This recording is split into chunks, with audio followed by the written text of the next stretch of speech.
D.C. city-state, the obelisk, known as the Washington Monument, was dedicated to Freemason George Washington by the Freemason Grand Lodge of the District of Columbia.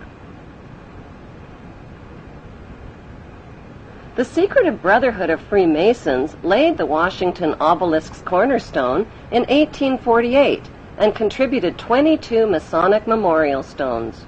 250 Masonic lodges financed the Washington Monument obelisk, including the Knights Templar Masonic Order. At the heart of London city-state is a 187-ton, 69-foot-tall Egyptian obelisk called Cleopatra's Needle. It was transported from Egypt and erected on the banks of the River Thames. In Vatican City, another Egyptian obelisk towers high above St. Peter's Square.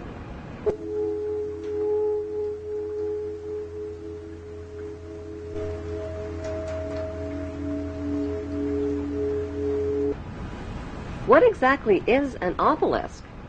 Obelisks are phallic-shaped monuments honoring the pagan sun god of ancient Egypt called Amun-Ra. The spirit of this pagan god is said to reside within the obelisk. Obelisks symbolize the phallus and fertility.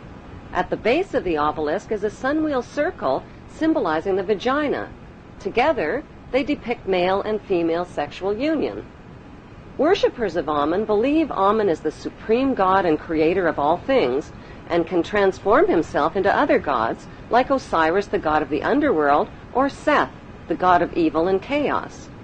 Since vowels were interchangeable in the biblical Hebrew language, Amun can be spelled A-M-E-N, A-M-O-N, O-M-O-N, or A-M-U-N.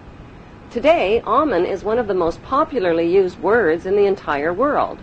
It is used in all languages by Christians, Muslims, Hindus, and Jews at the end of prayer. Without realizing it, people all over the world are praising Amun. The Old Testament of the Bible is the holy book of both Christians and Jews. Amun is repeated over and over again throughout the Bible and is hidden within the word Testament. The word Amun literally means the hidden one. Many are fooled into believing that Amun means so be it or truly, but in Kings 1 verse 36 of the Old Testament, Amun is identified as the Lord God of my Lord.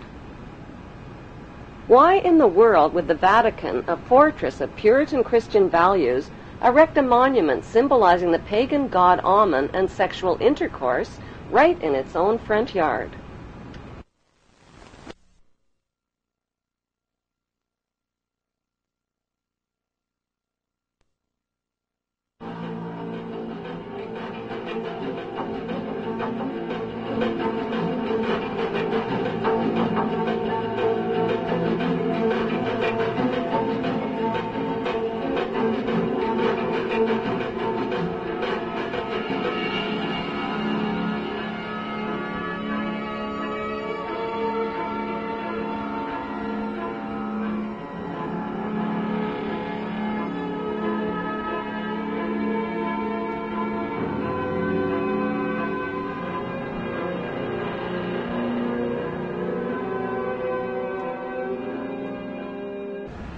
Bloodshed between the Israeli Jews and the Palestinian Muslims is routinely reported by the Western news media. But how much does the general public really know about what's going on in Israel? And why should they even care? Why? Because Israel has written human history, and it is also writing the future of humanity. It is important to know that the land now called Israel was originally called Canaan in ancient times. Canaan was populated by the Canaanite people, who were the ancestors of today's Palestinians imprisoned in refugee camps in Israel. About 3,500 years ago, the Semitic Hyksos kings ruled Egypt for 100 years, but were expelled from Egypt into Canaan. The Egyptians called these Hyksos people the Habarus, which means Hebrews. These expelled Hebrews invaded and conquered the land of Canaan and changed the name of the land from Canaan to Israel.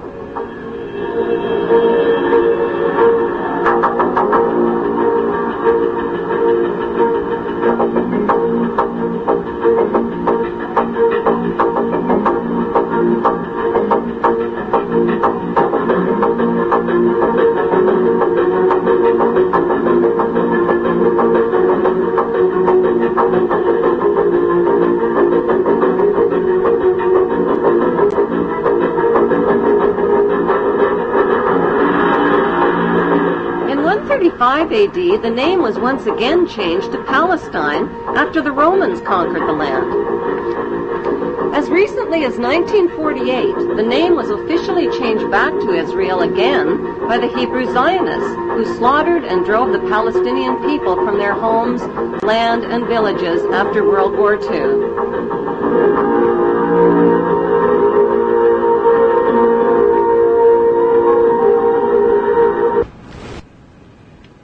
To understand what's really going on in the world today is to journey back in time and dig up the ancient secrets of the past. Those ancient secrets have been hidden by the ruling class beneath the shifting sands of Egypt for more than 4,000 years.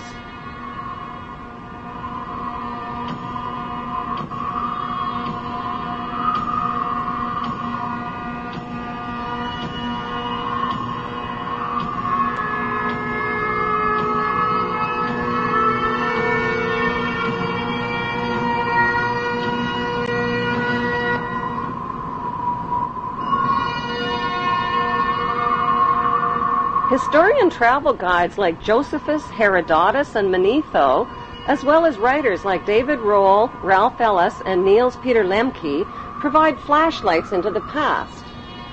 The earliest remains of human life on Earth were discovered in Africa. The ancient Egyptians kept detailed records of their culture and history in tombs, in temples, and on pottery, using pictures and writings called hieroglyphics. Archaeology experts have found absolutely no evidence whatsoever that Hebrew Jews lived as slaves in Egypt or of their exodus from Egypt. The plain truth is that Moses didn't lead Hebrew slaves out of Egypt any more than Charlton Heston did. So who was that bearded man with a magical staff named Moses?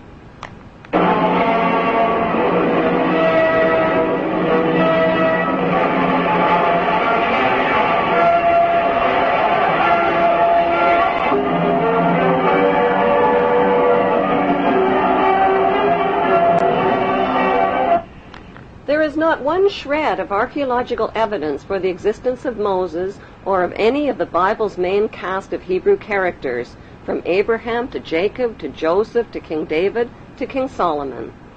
There is, however, plenty of evidence for the existence of Egyptian pharaohs, who these biblical characters are based on.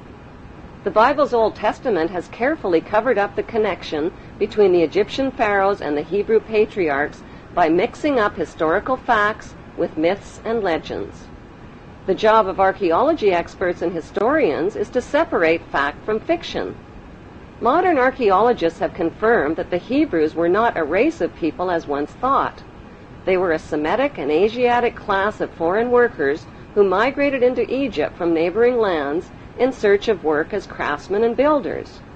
As their population multiplied over hundreds of years, they contributed to Egyptian technology, worshipped Egyptian gods, intermarried with Egyptian nobility, and gradually rose to positions of power and wealth in Egypt. The Bible story of the Hebrew Jews begins with Abram, who was born north of Canaan in the town of Ur around 2055 BC. Abram married his beautiful sister Sarai. At God's command, the incestuous couple changed their names to the Egyptian names of Abraham and Sarah and migrated to Egypt. Once in Egypt, Abraham turned his sister wife Sarah over to the Pharaoh as his harem sex slave and was rewarded with gold and silver. Abraham received covenants or promises from God. God promised to make his name great and to make a great nation for him. God also made a circumcision covenant with Abraham, commanding him to mark the flesh of his people and slaves by cutting off the protective foreskin of their penises. Circumcision was a painful barbaric custom that was introduced into Egypt near this same time and has survived to this day. It is the unnecessary mutilation of the genitals of little boys and implies that God made a mistake in design. This mutilation custom has more to do with a mark of Hebrew ownership than with hygiene. In the continuing Bible story, Abraham married an Egyptian woman named Hagar because his sister wife Sarah couldn't conceive. But at age 90, Sarah finally gave birth to a son named Isaac. Following God's order to sacrifice his son, Abraham hog-tied Isaac and picked up a knife to kill him. Just as Abraham was about to plunge the knife into Isaac, he learned God was only kidding.